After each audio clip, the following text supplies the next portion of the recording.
Yes, everybody, what's going on? Welcome back to the channel. Stephen Howson. Here's a quick review of what we just saw. Manchester United winning 1-0. Hard-fought victory.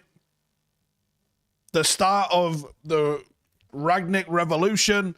The first game under the new regime. It was at one point at half-time.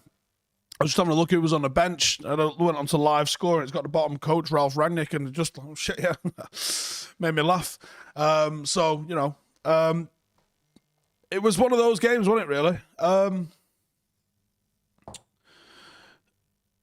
Could it have been better? Yeah, but I was happy, more or less, overall. I could see progression. I could see that we were trying things. I could see that we were trying to play towards a plan. It felt like we were at least aware of what we were trying to do. It felt like we had a system.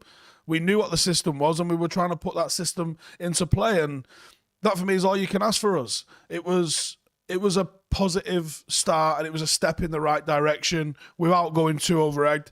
Now, of course, like, things are going to break down, but I thought the plan was there. I thought it looked like the players knew what they wanted to achieve, and we were just having the occasional bit of an issue making it happen for real. And I thought there was also the opposition factor in there as well. And you're like, well, it's only Crystal Palace Day. Yeah, it is only Crystal Palace. You're right. You're absolutely right. It is only Crystal Palace. But when they completely low block you, it becomes extremely difficult to just break them down as if it's nothing, does it? So I thought it was a strong performance overall. Formationally, it was interesting. I think we started very much in a 4-3-3. And I think it was Darren Fletcher. I don't know if you saw this on TV, but I'm pretty sure it was Darren Fletcher. Someone forgive me if it wasn't Darren Fletcher that was on the bench. But from where I'm on the top deck of Stretford, and it looked like it was Darren Fletcher to me. Comes down, and it looked like he initiated the change, possibly under orders from Rangnick, I assume. But it looked like it was him that initiated the change from 4-3-3 to 4-2-2, which is what it largely looked like. But it also kind of drifted in and out of those. It was a bit more flexible and fluid than just straight and rigid with those. So like I said, overall, relatively pretty happy with how it all went down. I don't think you can have too many complaints with that. It was a nice performance from United with only 1 day's preparation for Rangnick. So again, pretty positive. Not obviously world beating, not sensational, no need to lose your mind. This is the start of something absolutely bonkers. But yeah, I thought it was one of those. Really difficult to break down opposition. Really compact, really tight, really made it difficult for us. But we did create chances, and we made quite a few chances, and we just didn't get it over the line. 16 shots, only 3 on target, which tells you the truth. Hang on, what's that?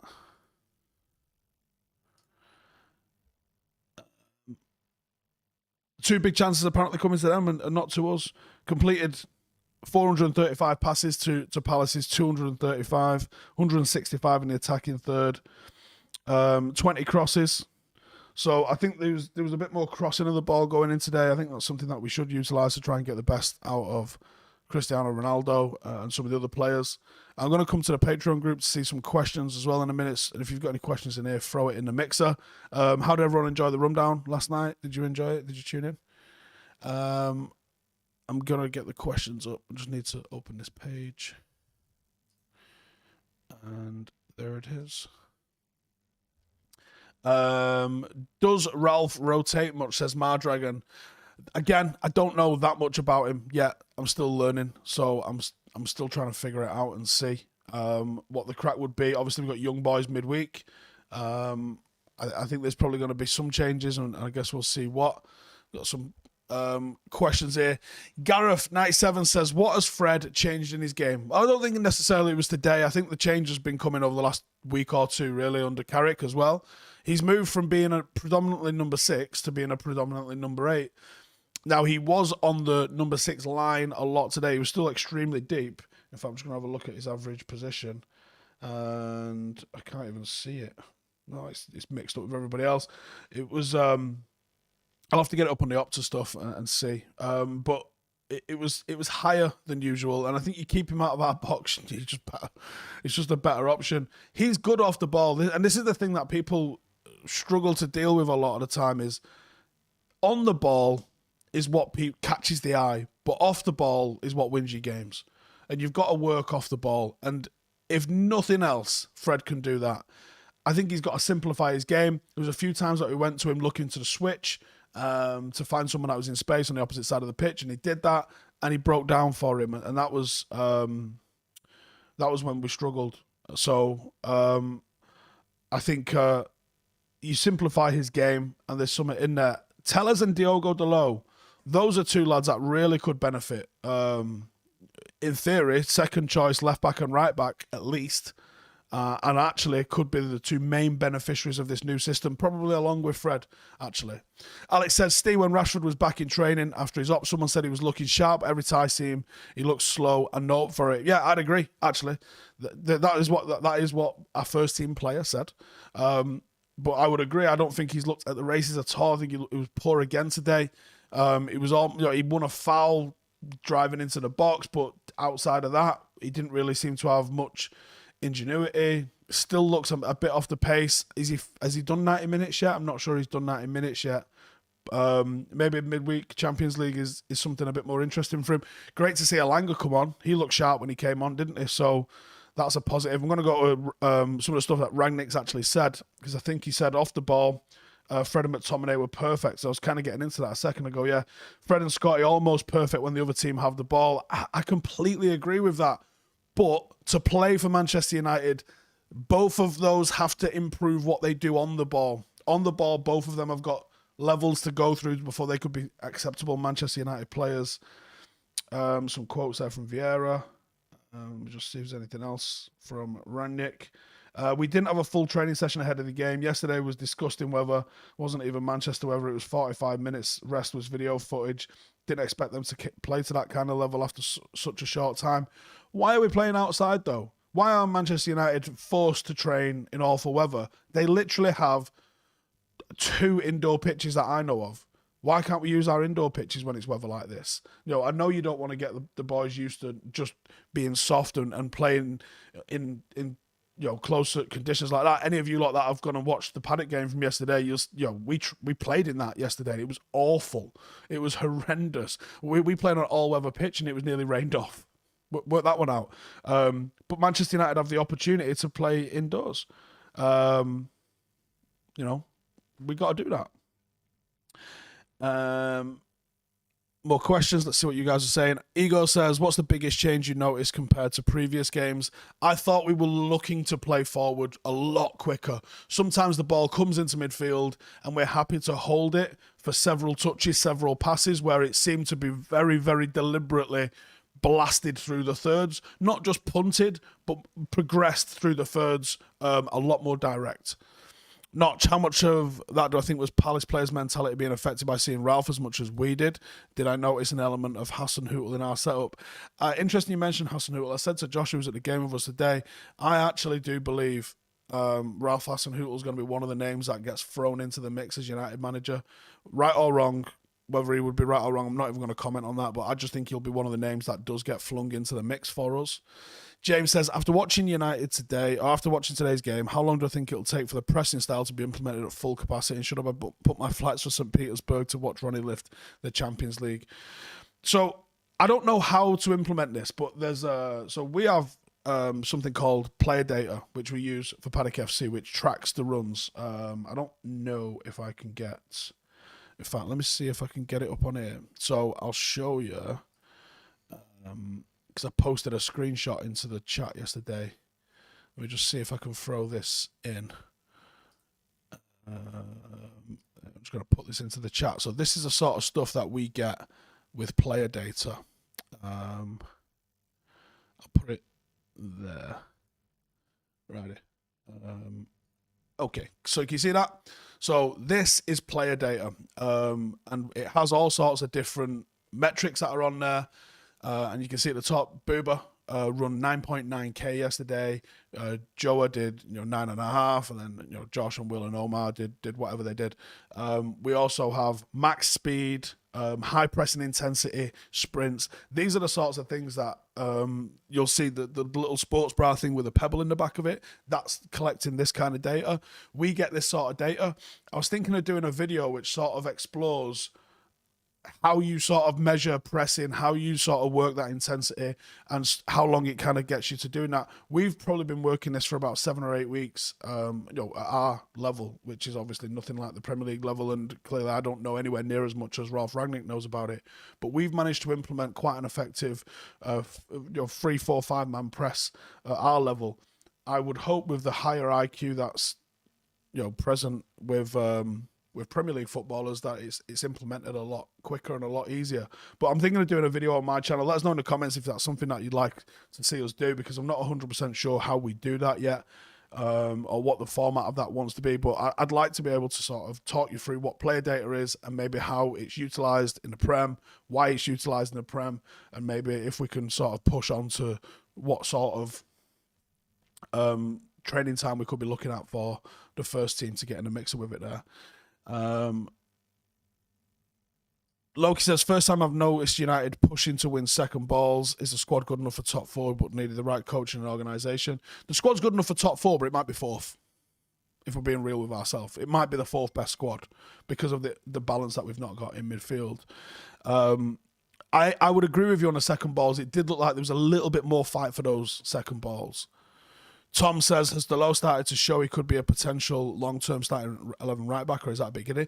Do you know what? No, I think he's had 2 really strong performances. I think he got done once off the top of my head by Zaha today.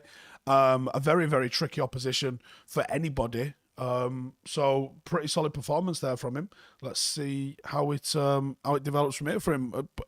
I'd written him off, so I'll hold my hands up and say I was wrong on Delo, but he's looked great last 2 games. Can he push on and do a bit more with it? Maybe he learned a little bit more on defending when he was in Italy. And like Mardragon said, you won't get worse players than Zaha. For what a nightmare of a player to come up against and to look comfortable against it. Yeah, happy days. And yeah, 4-2-2 with Delo and Telles is much better than Shaw and Wan-Bissaka. I thought Telles played well today as well. Any ideas on why Bruno looked so poor? Tried far too much and looked a little off the pace. I don't necessarily agree with that, to be honest. I thought he was pushing. I thought he worked quite well and quite hard, and maybe he lacked a little bit of quality with his final ball, but that's why it was 1-0 maybe. Max Ketley says, at what point do we proclaim Tellez the best left back in the league, or does he have to be English to be overhyped? Or Scottish, looking at the way people hype left backs. Abhinav says, why do you think McFred looked better today than under Ollie? I don't buy that Ollie, no tactics point. No, I don't buy that either. I think there may be a specific tweak done by Ragnick to enable that. I literally think it's that it's been worked on with McTominay to play in the 6. And I've got, should we have an inside scoop? Inside scoop alert. So I know that there was a team meeting that they had on Friday, I believe. In the team meeting, Ralph actually singled out both Fred and McTominay. And he said, I stopped counting at halftime because I saw a lot of missed passes, and you fuckers are going to need to start passing. I don't know if it's called them fuckers, but basically you don't need to basically start moving the ball quicker up the pitch. Happy with the forwards, but you guys, specifically you two, missed 3 passes in the first 45 minutes. Now, when I heard that, I was like, oh, passes. He's not talking about passes that were misplaced. He's talking about passes that were on that they didn't see. And he said, I'm not going to talk about the defence yet because there's not enough time. Fucking love that. So he's obviously identified the problems that we can all see, and I think that you can see how it's going to progress through that. Rohan says, how sustainable is this style of play in the Premier League? Seriously? And also, do you see Donny flourishing in this new system? I picked Donny in my preview yesterday. I thought, I went with a diamond: Matic, Donny, Fred, and Bruno as a diamond, or as a 2-2. He didn't go with Donny. Donny's off the ball work is not quite enough. On the ball, I think he's a step above. I think he looks after the ball real nice, moves it forward, is always positive. I think off the ball, he gets caught out. His positioning is not great. Doesn't really check his shoulders. So I think there's more work to be done on him, but he could stick around. Maybe he'll stick around in January now because it's a new manager. I think he might get a bit of an opportunity. Yeah, I think that's the one. Carlos says, very impressive first half. Probably the best one I've seen so far this evening, even if we didn't score. Also, first clean sheet at Old Trafford since April. Is it? Damn. Didn't realise that. That's absolutely crazy. If Cavani with us now, he would love this system. Oh, Cavani's sensational, isn't he? I have got no news on Cavani. I haven't heard anything on him. Says Sam's asked me up earlier. I don't know what's going on with Cavani. I'd love to see Cavani in this team. I think he'd absolutely thrive in this team. If he'd thrive anyway, wouldn't he? Because he's an absolutely banging player. Let's have it right. Let's see what some of the questions that I missed up here earlier, perhaps. Yesterday, rum down. Today, 3 points. Not a bad present. No, I really enjoyed the rum down last night. Cheers to anyone who came in and joined. We have got the Pizza Club coming for the week of the 21st. I think probably the 23rd it's going to be coming out. And there's a video next week, which I can't remember what it is, coming out. So if you want some extra content, Patreon group is the place for you to be. Waiting for the train home. What a strange game. Whatever Fred's been eating the last 2 weeks needs to be pumped with it. Is an advanced state. He's been pretty good. It does, yeah. I still think he needs a real number 6. I'm not sure it's McTominay to play behind him, but he's had a good old start. We need to turn Old Trafford into a fortress, says Ross. Yeah. Mardragon says, I'm not swapping this German for Poch, by the way, if you want to go there. Why would anyone want to go there with him? I really don't fucking get it. We just had a text into our group chat in the Stretford end. Phil, who stands behind me, said, not seen it back yet. Was he crossing it or what? I've not seen it back yet, actually. He's looking at Haidara or Nkunku from Leipzig. That is a rumour that we've seen, yeah. I do think that there's going to be some movements in January. If we can bring somebody in to play in the 6, we could be set up to be a cup team, because this thing about this United team, it will score goals. The problem about this United team is it concedes goals. If they can stop us conceding goals, we could start being a bit of a threat, couldn't we? And that's where it's going to really take off for us. Let me see if there's any more quotes that I've missed while I've been on air from Ralphie boy. In terms of what he's done, he's been here a day, hasn't he? And I think it's been relatively positive. It's been positive, let's have it right. It's been at a positive start. I don't think we could say it's not been a positive start. It's been a good start. It's been what you'd expect and what maybe you'd hope for, because it's not been a total revolution. Can you imagine it had been a total revolution after one day? You'd have been like, seriously? But yeah, I think one day's work, happy days. Tomorrow they'll be in doing a bit of recovery. Again, probably a bit of a video session, I would imagine, following recovery. Tuesday, first session on the pitch. Probably looking a lot at what young boys are going to do. But the pressure's off in that game. So I would like to think that we can use that as an extension of training. Maybe a bit more video on Wednesday and then move it into next week. And some very, very winnable games for Ralf Rangnick at the start of his reign. Some games that you hope he goes on and pushes on and does well. And there you go. But right, I'm going to wrap it up there. Before I go check out Stretford Paddock FC's game yesterday. We got absolutely drenched. We won 4-1. We were 3-0 up at half-time, and I went fucking berserk at the lads. Might not have worked. I'll let you go and see how it ended up. But I'll just say it might not have worked. It might have backfired a little bit. But I'll stand by what I fucking said. I wasn't happy. I'm still not happy. We've got a game on Tuesday night against the Step 4 team. We're playing Macclesfield the week after as well, so got some big games coming up. If you want to check out how we're doing, our little team there, go and check it out. Appreciate the support if you have done already. Check out the Patreon group, and I'll be back in the morning. I might do a live before we do 5 things. See if any more quotes, anything come out tonight. But cheers for tuning in. I'll catch you in the next one. Laters.